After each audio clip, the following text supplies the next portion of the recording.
நான் அடுத்தது என்ன பண்ண போறேன் அப்படின்றத கூட எனக்கு கைலாசத்துல உணர்த்துவார் ஐயா. கைலாசத்துல ஐயாவே தெரியும். அந்த கைலாசம் இருக்குது இல்லைங்களா, அது ஃபுல்லாவே ஐயா தான். அது ஐயா தான் அங்க இருக்காரு. அப்படியே உட்கார்ந்து இருப்பாருங்க, அழகா இருப்பாரு.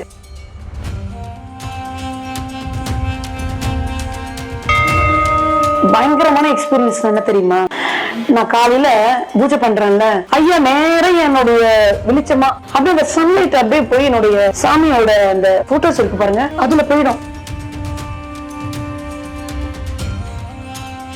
ஐயா வந்து இப்படி காமிச்சிருக்காரு. ஐயா எப்படி உட்காந்து இப்படி காமிப்பாங்க இல்லையா, அது மாதிரி காமிச்சிருக்காரு. எனக்கு மேல ஆகாசத்துல வானத்துல அப்படி விநாயகராவே வந்தாரு. விநாயகரை நான் பார்த்தேன், ஐயாவை பார்த்தேன், விநாயகரை பார்த்திருக்கேன். நான் எப்பெல்லாம் மேல போறேனோ அப்பெல்லாம் அப்படியே வந்து அப்படி ஒரு வெளிச்சத்தை காமிச்சிட்டு அப்படியே போயிடுவேன். அப்படியே அழுவேன், சாமி எனக்காக வந்தியா, நிஜமாவே நீ எனக்காக தான் வந்தியான்னு கேட்பா. அது மாதிரி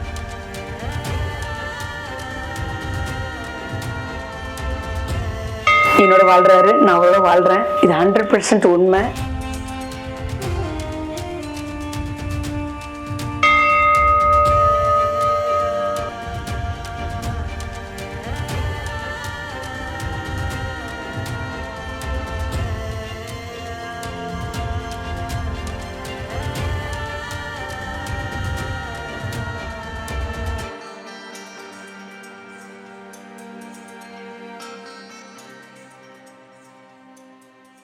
எனக்கு எப்பயுமே ஐயா வந்து கைலாசத்துல தான். நான் ஏதாவது யோசிச்சுருந்தா நான் அடுத்தது என்ன பண்ண போறேன் அப்படின்றத கூட எனக்கு கைலாசத்துல உணர்த்துவார் ஐயா. கைலாசத்துல ஐயாவே தெரியும். அந்த கைலாசம் இருக்குது இல்லைங்களா, அது ஃபுல்லாவே ஐயா தான்.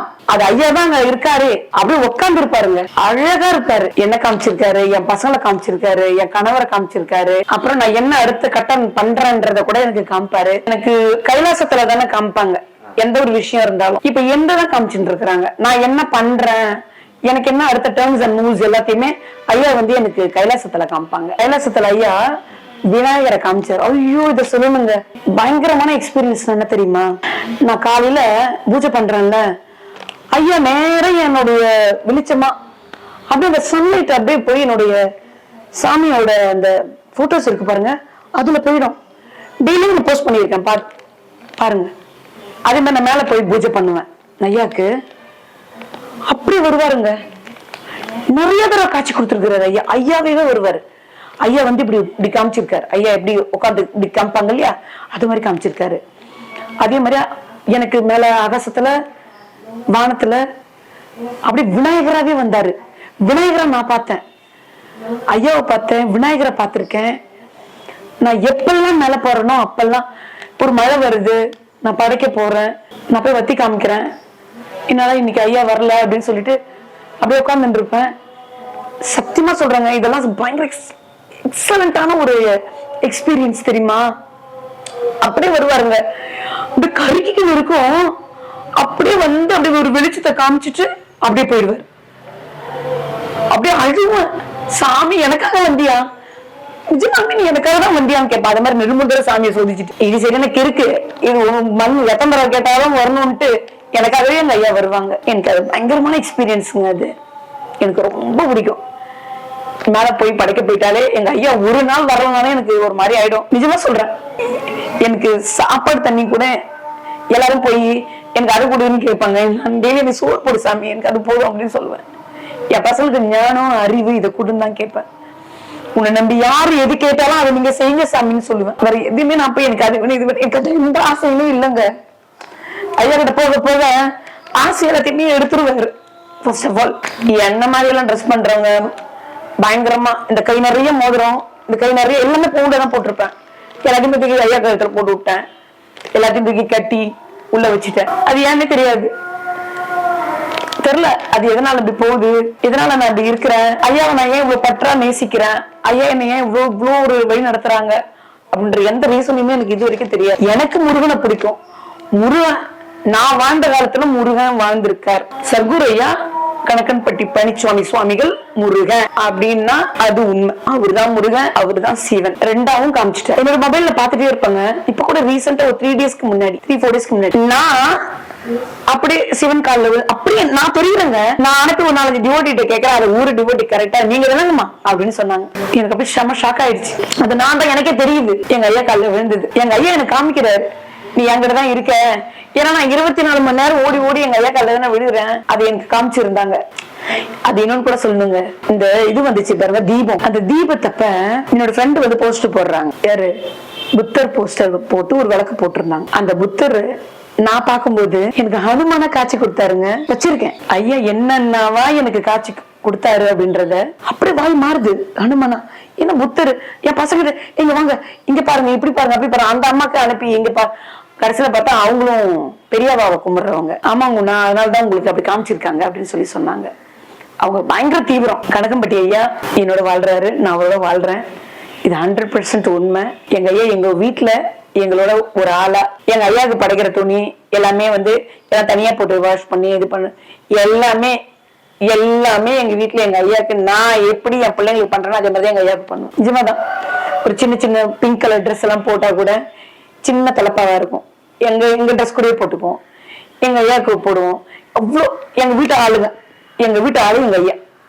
நான் அப்படிதான் எங்க ஐயாவை நினைக்கிறேன். நிஜமா தான் சொல்றேன். என் எல்லாமுமே எங்க ஐயா தான். எனக்கு மட்டும் கிடையாது, என் பசங்க, எனக்கு தெரிஞ்சவங்க. ஒரு புது ஆள் பாருங்களேன், என்ன ஏதாவது டிஃபரெண்டா ஏதாவது கேட்டாங்கன்னா நான் உடனே ஐயா பத்தி படிச்சிருவேன். ஃபுல்லா சொல்லிடுவேன். கனகம்பட்டில போய் நிக்க வச்சிருவேன். அவங்க போயிடுவாங்க. அவங்க நான் சொல்றதுக்காக போக மாட்டாங்க, இதையும் சொல்லிடுவேன். கனகம்பட்டி போங்க, உங்களுக்கா தோணும் போது போங்க, உங்களுக்கா தோணாதான் அது ஐயா கூப்பிடுறதா அர்த்தம். நான் சொல்லி நீங்க போக கூடாது அப்படின்னு சொல்லுவேன். ஓ நீங்க போனாங்க இது நடக்குது அப்படிலாம் இல்ல. நீங்க போய் கேளுங்க, உங்களுக்கு என்னமோ அதை கண்டிப்பா உங்களுக்கு செய்வாருன்னு சொல்லுவேன். பழைய இதெல்லாம் கொஞ்சம் கிழிச்சிருங்க அப்படின்னு சொல்லியிருந்தேன். இங்கதான் உட்காந்து சாப்பிடுறேங்க நானு. இந்த பக்கத்துலதான் உட்காந்து பின்னாடி ஐயா போட்டோ பின்னாடி உட்காந்து சாப்பிட்டு இருக்கேன். இப்படி திரும்பி பாக்குறேன் 11 வேலை வைக்க போறோம். ஐயோ 11 எனக்கு கல்யாணம் நாளாச்சு. இன்னைக்கு நைட் 8:30 மணிக்கு ஞாபகம் வருதுங்க. அதுக்கப்புறமா எனக்கு ஒரே கஷ்டமாயிடுச்சு. டக்குன்னு அப்பதான் எனக்கு அந்த போஸ்டர் ஞாபகம்.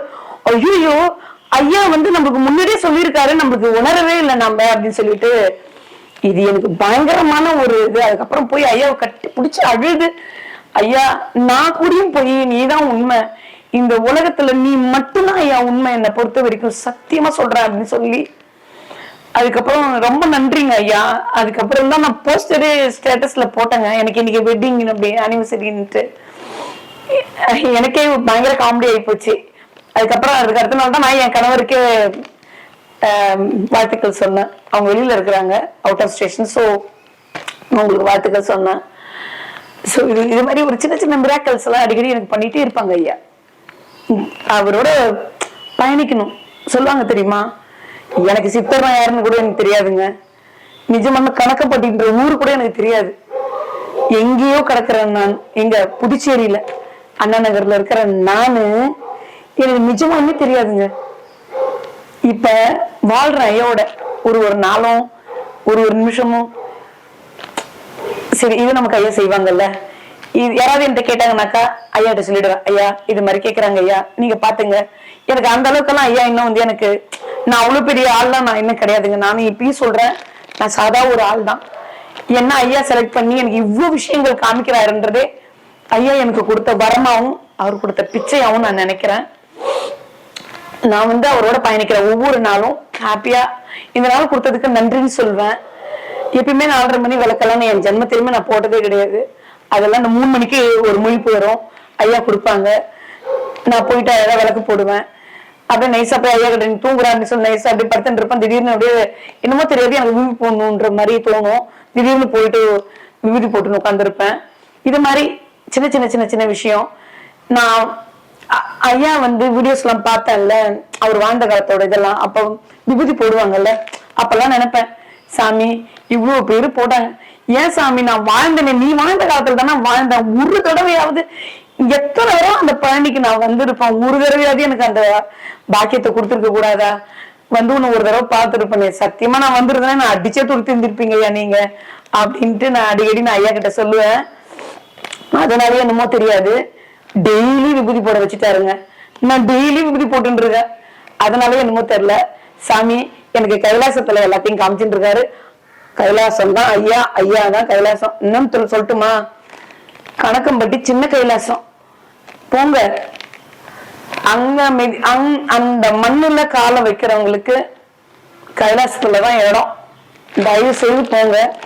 போய் கணக்கன்பட்டியில சொல்லுங்க ஐயா கிட்ட, இது மாதிரிங்க ஐயா, இது மாதிரி நடக்குது போகுது வருதுன்னு சொல்லுங்க.